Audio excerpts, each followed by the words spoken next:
નમસ્કાર, આપ જોઈ રહ્યા છો નેશન પ્લસ ન્યૂઝ. હું છું આપની સાથે હિરુ પંડ્યા. ચોમાસાની હજુ તો હમણાં જ શરૂઆત થઈ છે, ત્યાં આજે સ્માર્ટ સિટીના તંત્રની પ્રી મોન્સૂન કામગીરીના ધજાગરા ઉડવાના શરૂ થઈ ગયા છે. દર વર્ષની જેમ આ વર્ષે પણ જેતલપુર વિસ્તારમાં આવેલું ગરનાળું વહીવટી તંત્રની નકામી નીતિઓનું ભોગ બન્યું છે.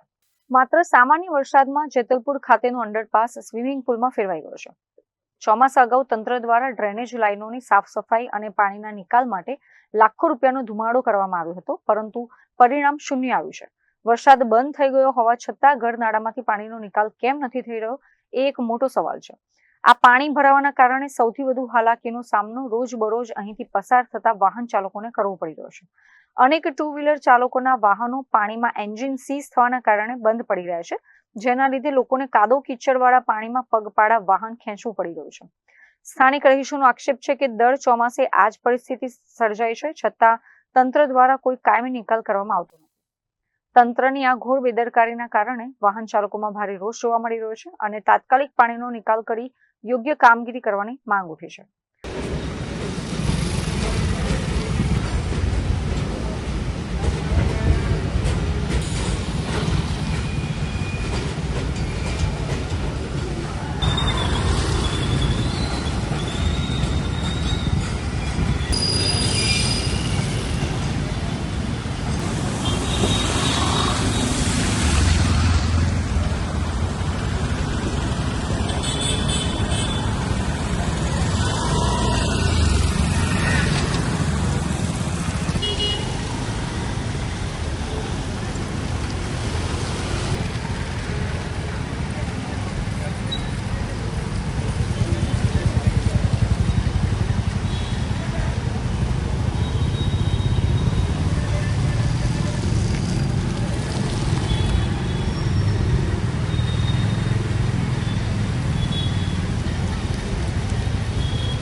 કેમેરામેન નવનીત પરમાર સાથે Chirag Patel, Nation Plus News, Vadodara.